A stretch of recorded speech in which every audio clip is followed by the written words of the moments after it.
کو اور ہم صرف عقیدے کو اپنی نجات کی ضمانت سمجھتے ہیں، اس میں کوئی شک نہیں ہے کہ نظریات انسان کی نجات کا سبب ہوتے ہیں، لیکن جو رب تمہیں خوبصورت نظریہ دیتا ہے وہ رب تم سے عمل کا بھی تقاضا کرتا ہے۔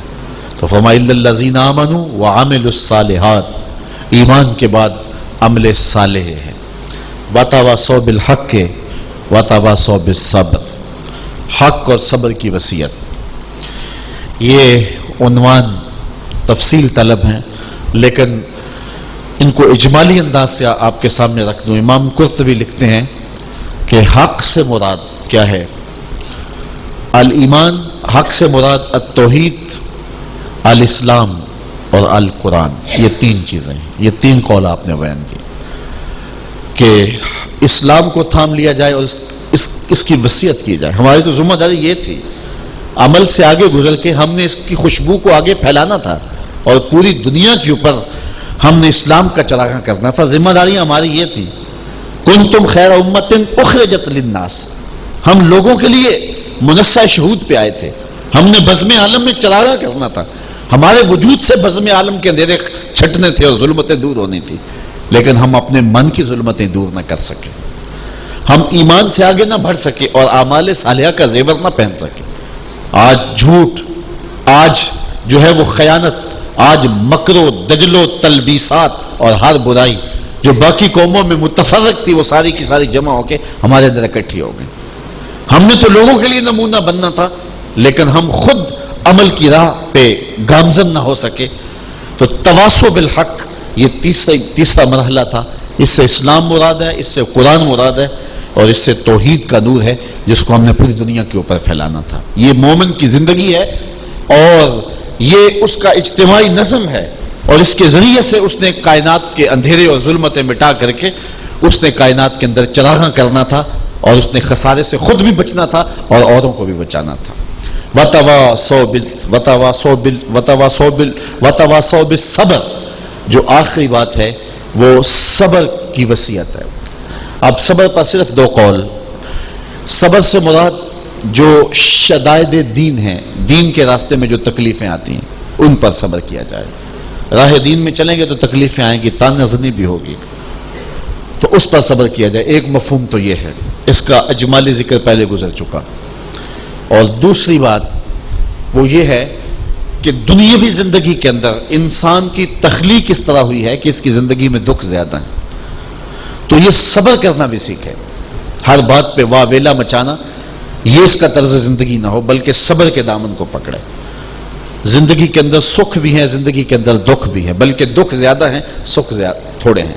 جب انسان کی تخلیق کی گئی تو اس کے خمیر پر 39 دنوں تک دکھوں کی بارش ہوئی اور ایک دن سکھ کی بارش ہوئی۔ تو دکھ اور خوشیاں اس کی زندگی میں اسی تناسب سے ہیں۔ اگر اس حقیقت کو سمجھ آئے تو پھر یہ واویلا نہ مچائے، بلکہ اللہ نے قرآن مجید میں سورۃ البلد میں فرمایا لقد خلقنا الانسان فی کبد، ہم نے اس کو مشقتوں میں رہتا ہوا پیدا کیا گیا۔ یہ فاطمی چوزا نہیں ہے کہ ہوا کے تھپیڑے بھی نہ برداشت کر سکے اور گر پڑے، یہ حالات کی تلخیوں سے ٹکرانے کے لیے پیدا کیا گیا ہے۔ کیا میں نے اس خاکدان سے کنارہ جہاں رزق کا نام ہے آب و دانا، پلٹنا جھپٹنا جھپٹ کر پلٹنا لہو گرم رکھنے کا ہے ایک بہانہ، اور ہے شباب اپنے لہو کی آگ میں جلنے کا نام۔ زندگی کی تلخیوں کو برداشت کرنے کا نام ہے، حالات کی سنگینیوں کا مقابلہ کرنے کا نام ہے۔ اور اگر اس حقیقت سے آشنا ہو جائے تو پھر میاں محمد بخش علیہ رحمہ کے لہجے میں یوں کہے گا کہ دکھ ہمیشہ سکھ کدائیں، دکھاں تو سکھ وارے، دکھ قبول محمد بخشا راضی رہن پیارے۔ تو پھر دکھ بھی سامان راحت بن جائیں گے۔ جے سونا میرے دکھ وچ راضی تو میں سکھ نو چلے ڈاواں۔ اس مفہوم کو اگر میں سمیٹ کر بیان کرنا چاہوں تو حضور کا ایک فرمان اس آیت کی تشریح کے لیے بس اور کافی ہے، جو سیدنا علی المرتضیٰ رضی اللہ تعالیٰ عنہ سے مروی ہے۔ آج اگر بہت سارے مصائب ہیں زندگی کے، بلکہ ہر شخص کی زندگی تلخ سے تلخ ہوتی چلی جا رہی ہے، لیکن ان تلخیوں کو مٹانے کے لیے حضور کا یہ فرمان سنتے جائیے۔ حضور نے ارشاد فرمایا، سیدنا علی المرتضیٰ روایت کرتے ہیں، جو اللہ کے دیے گئے تھوڑے رزق پہ راضی ہو گیا، اللہ قیامت کے دن اس کے تھوڑے عملوں پہ راضی ہو جائے گا۔ اللہ تعالیٰ جل شانہ سخی ہے، اور اس نے بندے کو کسی کو تھوڑا رزق دیا, کسی کو زیادہ دیا.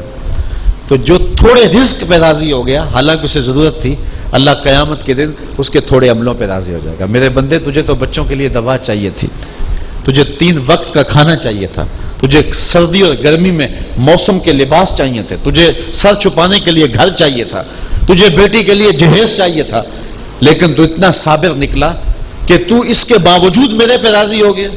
جب کسی نے پوچھا کیا حال ہے, تو نے ہاتھ کھڑا کر کے کہا شکر ہے رب کا. تو جو میرے دیے گئے تھوڑے رزق پہ راضی ہو گیا, قیامت کے دن میں اس کے تھوڑے عملوں پہ راضی ہو جاؤں. اللہ اکبر. تو یہ ہے وَتَوَاصَوْا بِالصَّبْرِ کا دوسرا مفہوم, کہ انسان کو زندگی کے اندر جو شدائد اور جو دکھ آئے اس پر شکوے کی زبان نہ کھول لے, بلکہ اس پہ صبر کرے. صحیح حدیث میں آتا ہے کہ قیامت کے دن اہل بلا کو جو اللہ تعالیٰ کی طرف سے کرم نوازیاں ہوں گی, جب اس کو دنیا کے لوگ دیکھیں گے تو وہ آرزو کریں گے کاش دنیا کی زندگی میں ہمارے بدن کو کینچیوں سے کاٹا گیا ہوتا. تو یہ جو مشکلات ہیں, یہ جو شدائد ہیں, راہ حق میں آئیں یا زندگی کے جو ہے وہ سفر میں انسان کو جو درپیش ہوتی ہیں, اگر ان پر صبر اور استقامت کے ساتھ انسان آگے گزر جاتا ہے تو اس کا صلہ بہت رکھا گیا ہے. تو کہا قسم ہے محبوب تیرے زمانہ ہنسی کی, انسان خسارے میں ہے. خسارے سے بچنے کے 4 راستے ہیں: ایمان, اعمال صالحہ, حق کی وصیت اور صبر کی وصیت. اگر کسی کو یہ 4 چیزیں میسر آ گئیں تو وہ خسارے سے بچ گیا اور وہ بامراد اور کامیاب انسان بن کے نکھر کے سامنے آیا. اور اگر کسی کے پاس یہ دولتیں نہیں ہیں تو ساری زندگی اس کی اذیتوں میں گزر جاتی ہے اور اپنی آخرت کے لیے بھی خاطر کا خاص سرمایہ جمع نہیں کر پاتا. یہ دنیا چند دن کی زندگی ہے, اصل زندگی آخرت کی زندگی ہے. یہاں بیٹھ کے ہم نے وہاں کے لیے تیاری کرنی ہے. اللہم ان العیش عیش الآخرہ فاغفر للانصار والمہاجرہ. آئیے میں اور آپ اس زندگی کے لیے کوشاں ہو جائیں. آج کا پچھتاوا کل کی زندگی کی بہتری کی ضمانت ہو جائے گی, اور آج کی آوارگی کل کا پچھتاوا بن جائے گا. وقت پر کافی ہے, ایک قطرہ بھی آب خوش ہنگام کا, جل گیا جب کھیت برسا می تو پھر کس کام کا. آج اللہ نے موقع دیا, مہلت دیا. آج کل فصلوں کی کٹائی ہو رہی ہے تو آپ دیکھتے ہیں جو کسان بوائی کے موسم میں مٹی سے مٹی ہوئے, وقت پر پانی دیا, جڑی بوٹیوں کو تلف کیا, تو آج وہ فصل کاٹ رہے ہیں. اور جو کسان بوائی کے موسم میں کھیتوں میں گئے نہیں, ہل چلایا نہیں, بیج ڈالا نہیں اور پانی دیا نہیں, تو آج سوائے ہاتھ ملنے کے ان کے پاس کوئی دوسرا آپشن نہیں ہے. یہ دنیا بوائی کا موسم ہے, تخم عمل ڈال لیں, آنسوں کا پانی ڈالیں, حسد, حقد, بغض, کینے, نفرتوں کی جڑی بوٹیاں اگنے لگیں تو ان کو تلف کریں. پھر جب کل کٹائی کا موسم آئے گا تو دانے آپ کے ہاتھ میں ہوں گے اور خلاصہ آپ کے ہاتھ میں ہوگا, سرمایہ آپ کے ہاتھ میں ہوگا. اللہ مجھے آپ کو اخروی زندگی کے لیے اچھے اعمال کا ذخیرہ جمع کرنے کی توفیق دے. وآخر دعوانا ان الحمد للہ رب العالمین. الحمد للہ رب العالمین والصلاة والسلام علی سید الانبیاء والمرسلین. اے اللہ اٹھے ہوئے ہاتھ, پھیلی ہوئی جھولیاں رحمات سے بھر دے, من میں چراغاں کر دے, باطن میں روشنیاں ڈال دے. جتنے لوگ آئے ہیں گھروں میں پہنچیں تو اس مجلس رحمت کا نور بھی ان کے گھروں تک پہنچا دے. اس درس قرآن کی برکتیں سب کے باطن میں, من میں انڈھیل دے.